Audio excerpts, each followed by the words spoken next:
আমরা যেটা আজকে ঠিক করেছি, অনেক হেরিটেজ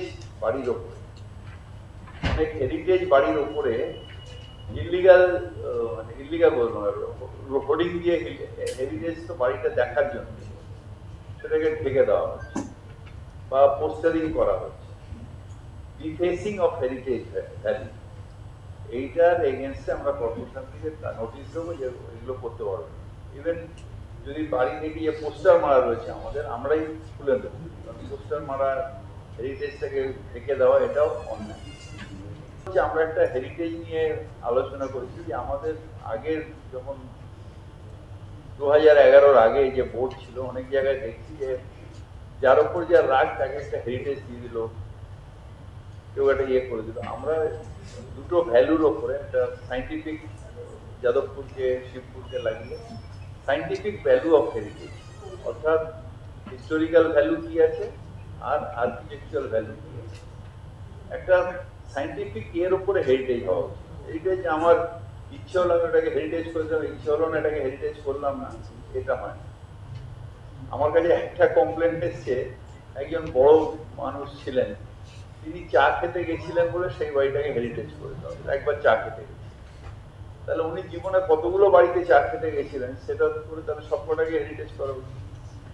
তো এরকম ইয়ে হয়েছে যে একটা কেউ লিখে দিলেই সেটা হয়ে যাচ্ছে, কিন্তু আমাদের দুটো একটা হলো হিস্টোরিক্যাল ভ্যালু, আর মানে এটা বিজ্ঞান সম্মত হবে হিস্টোরিক্যাল ভ্যালু আর আর্কিটেকচারাল ভ্যালু, এই দুটো ভ্যালুর উপরে হেরিটেজের গ্রেড ঠিক হবে, হেরিটেজ। এটা আমরা বিশেষজ্ঞদের পরামর্শ নিচ্ছি, কিন্তু ডিফেসিংটা আমরা ইমিডিয়েটলি বন্ধ করছি। এই ডিফেসিং হেরিটেজ যেটা আছে তার মধ্যে হোর্ডিং লাগিয়ে দিচ্ছে, পোস্টার লাগিয়ে দিচ্ছে, এইগুলো। কারণ ম্যাক্সিমাম জায়গায় আপনি দেখেছেন যে আমাদের কর্পোরেশনের উদ্যোগে এবং মুদুল পাতারিয়া সাহেবের উদ্যোগে আমরা ইয়ে দিয়ে সব জায়গায় আমরা লাইটিং দিচ্ছি, হেরিটেজগুলো যাতে দেখা যায় রাত্রিবেলা। কারণ আমাদের কলকাতা, লন্ডন এই দুটোর আমাদের শহরে বিশেষ করে আমাদের ঐতিহ্য হচ্ছে আমাদের হেরিটেজ। সেই হেরিটেজগুলো যাতে সুন্দরভাবে কলকাতার মানুষ রাত্রিবেলা দেখতে পান, দিনের বেলা দেখতে পান, সেই জন্য সুন্দর করে ইলুমিনেশনের ব্যবস্থা করা হয়। এইগুলো যদি ঢেকে দেয় তাহলে আর ইলুমিনেশন করে লাভ হবে, বা তার সামনে যদি হকার থাকে তাদের একটু সরিয়ে দিয়ে ক্লিয়ার করে দিয়ে যে সুন্দরভাবে বাড়িটা দেখা যাবে, তাহলে বাইরে দিয়ে কেউ এলো হেরিটেজ অফ কলকাতাতে, সেটা আমরা করছি আস্তে আস্তে। না, হেরিটেজের ভ্যালু তৈরি করা, হেরিটেজ ভ্যালু, আপনার বাড়িটা হেরিটেজ, তার ভ্যালু, হিস্টোরিক্যাল ভ্যালু কি আছে আর আর্কিটেকচারাল ভ্যালু কি আছে, ভ্যালু বেস তৈরি করা। এটা আমিও যেদিন থাকবো না সেদিন এটা একটা সাইন্টিফিক উপায়টা থেকে যাবে। আমরা তো এখন পুরোনো বাড়িতে হোর্ডিং এর দুটো অসুবিধা আছে। একটা হলো বাড়িগুলোর মেনটেনেন্স হচ্ছে না, যেরকম ধরুন আপনি যদি পার্কস্ট্রিটে যান, যে বাড়িতে আগুন লেগে গেছে ফ্লুডিজের ওপর চিকেন, সেখানে আমার রয়েছে বড় বড় হোর্ডিং লাগিয়ে দিয়েছে। এবার সেই হোর্ডিংটা যদি কোনোদিন আমপানে ভেঙে পড়ে, রাস্তায় যারা যাবে রাস্তায় তারা মৃত্যুর মুখে চলে যাবে। সুতরাং খুব বেশি পুরোনো বাড়িতে যাতে হোর্ডিং না লাগে সে ব্যাপারেও আমাদের দেখতে হবে। একটা ইন্ডিভিজুয়াল লোকের রোজগারের জন্য আমি অনেক মানুষ, শহরবাসী মানুষকে বিপদের মুখে ফেলতে পারি।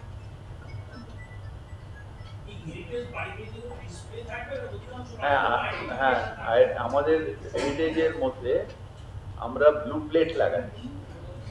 হ্যাঁ, ব্লু প্লেট সব জায়গায় লাগিয়ে, যেখানে হেরিটেজ সেখানে ব্লু প্লেট লাগিয়ে, এবং সেই বাড়িগুলো আস্তে আস্তে আমরা পরবর্তী করবো যে তাদের হেরিটেজ ভ্যালুটাও দিয়ে দেবো। নেতাজির বাড়ির সামনে পুরোটাই হোর্ডিং এ নেতাজির ভবনটাকে ঢেকে দেওয়া হচ্ছে, নেতাজির বাড়ি ঢেকে দিচ্ছি। হেরিটেজ তো দূরের, নেতাজির বাড়ি, এটা আমাদের কলকাতার একটা ঐতিহ্য, নেতাজি আমার কলকাতায় থাকতো, তার বাড়িটাই ঢেকে। এইটা নিয়ে আমার মাথার মধ্যে এলো যে আমরা একটু নোটিশ দেবো, যারা এগুলো করবে তাদের কড়া পদক্ষেপ। গঙ্গাপন সংস্থাকে দেবো, যদি কোনো ইন্ডিভিজুয়াল নোটিশ দেয় তাকে দেবো। নেতাজির বাড়ি ঢেকে দিয়েছে যদি কোনো ইয়ে হয়, বিপণী হয়, তাহলে তাকে দেবো।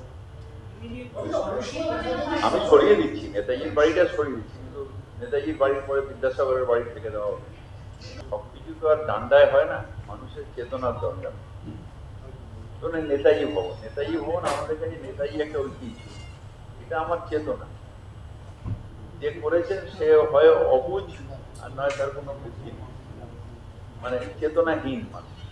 এরকম আমার এলাকায় যদি একটা এরকম বড় মানুষ কেউ থাকতেন যার হেরিটেজ আছে, তাহলে তো এটা আমাদের কাছেও গর্ব যে ওই মানুষটি আমার পাড়ায় থাকছেন বা আমার এলাকায় থাকছেন। এবার যে বৃষ্টিটা হয়েছে, সেই বৃষ্টি কলকাতার ইতিহাসে এরকম কম বৃষ্টি হচ্ছে যে বৃষ্টিটা হয়েছে। ডেন্সিটি অফ রেন ঝুরঝুর করে এক ঘন্টায় 183 মিলিমিটার বৃষ্টি, 200 অনেক জায়গায় ছাড়িয়ে গেছে। এই ডেন্সিটি অফ রেনটা প্রচন্ড। কলকাতায় যে রাস্তাগুলোর মধ্যে আপনারা বলছেন সেই রাস্তায় ইউটিলিটি গুলো রয়েছে, তাই সেই রাস্তায় আমরা টানেল করতে পারি না। আর জলগুলো কখনো সিএসসি কাটছে, কখনো ড্রেন কাটছে, কখনো জল কাটছে। একবার যদি একটা রাস্তা কোথাও দিয়ে জল ঢুকে যায়, সেই রাস্তাটা বসে যাচ্ছে। এটা আমি বারবার বলছি, আবার রিপিট করছি প্রেসের সামনে। 10 দিন আমার 31শে জুলাইয়ের মধ্যে কেআইপির রাস্তাগুলো তৈরি করে দেওয়ার কথা ছিল, কিন্তু একটা অজস্র বৃষ্টি, যে বৃষ্টিতে পিচ উঠে চলে যাচ্ছে, আমরা যেখানে পড়েওছি সেখানে গুঁড়ো গুঁড়ো হয়ে বেরিয়ে চলে যাচ্ছে। একটা অজস্র বৃষ্টি হচ্ছে। 10 দিন ড্রাই পেলে কলকাতার আর কোনো রাস্তায় খানা খন্দ থাকবে না। 10 দিন ড্রাই থাকতে হবে। 10 দিন আমার যদি বৃষ্টি ছাড়া যে এক্সপ্যান্ড পাবো, তাদের আমরা কলকাতায় ঠিক করবো।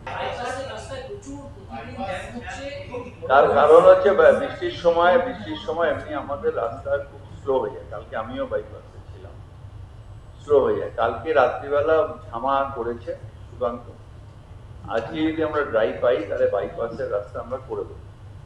দ্বিতীয়ত আরেকটা আমরা নিয়েছি, যেখানে ট্র্যাডিশনালি এরকম ইউটিলিটি লাইন আছে, সেখানে আমরা এবার কংক্রিট ব্লকে চলে যাবো আস্তে আস্তে। আমাদের রেটটা নিয়ে একটুখানি প্রবলেম ছিল। আমি কমিশনার সাহেবকে বলেছি যে বেস তৈরি করার দরকার নেই, কারণ কলকাতার রাস্তায় হেভি লোড হতে হতে বেস তৈরি হয়ে গেছে। সুতরাং শুধু ড্রিলিং করে কেটে দিয়ে কংক্রিট ব্লক মিশিয়ে দিলে তাহলে কি হবে, আমাদের এই বৃষ্টিতে যে পিচের শত্রু হচ্ছে জল, তাহলে অ্যাটলিস্ট কলকাতায় যে এবার আমার মনে হয় যে এইরকম বৃষ্টি আরো বাড়তে থাকবে। সুতরাং আস্তে আস্তে আমাদের কংক্রিট ব্লকের দিকে চলে যাবে। একটা সময় কলকাতায় আমরা ম্যাস্টিক করতাম এই বৃষ্টি দেখে, কিন্তু আমাদের এতে এনভায়রনমেন্ট ডিপার্টমেন্ট থেকে একদম স্ট্রিক্টলি, যেহেতু আগুন জ্বালিয়ে ওই পিচটাকে গলাতে হয়, জ্বালিয়ে থপ করে ফেলতে হয়, ওইটাকে একদম ব্যান্ড করে দেওয়া হয়েছে। ভাই আমরা ওটাকে ডিসকার্ড করি, হ্যাঁ, ম্যাস্টিকটাকে ডিসকার্ড করে দিই।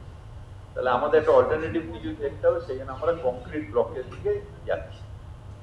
এবং আমি ডিজি রোডসকেও বলেছি, ডিজি ইঞ্জিনিয়ারিংকেও বলেছি যে কংক্রিট রোডস একটা বড় পিডব্লিউডি শিডিউল, ওটাকে কেটে বেডগুলোকে বাদ দিয়ে কিভাবে আমরা ওটাকে করা যায় যাতে অ্যাট আমাদের পিচের সাথে খরচাটা অ্যাট থাকে, সেটা করে নিয়ে আমি কংক্রিট রোডে আস্তে আস্তে চলে যাবো। যে জায়গাগুলো বেশিরভাগই ভাঙে, মানে ইউটিলিটি সার্ভিস যেখানে থাকে সেখানে বেশি ভাঙে, এটা বেশি খরচ সাপেক্ষ। সেই জন্য আমরা এটাকে যাতে খরচাটা হয়, মানে পিচের রাস্তা বানাতে যা খরচা এটাতেও তাই খরচা, সেটার ওয়ার্কআউট করেছি আমি অলরেডি, আমি নিয়ে এসেছি। নতুন করে কোথাও পিচ ফেলা হয়নি, দুটো জায়গায় সিভিয়ার অ্যাক্সিডেন্ট হয়েছে। বাইক থেকে পড়ে গিয়ে একটা লোক প্রায় মৃত্যুর মুখে চলে গেছে, সেখানে একটা বিরাট গর্ত হয়ে গেছে। ট্রাম কোম্পানি সেগুলোকে মেনটেন করেনি, তাই আমাদের কিছু জায়গায় এমার্জেন্সি বেসিসে কাজ করতে হচ্ছে সে গর্তগুলোকে রিপেয়ার করা।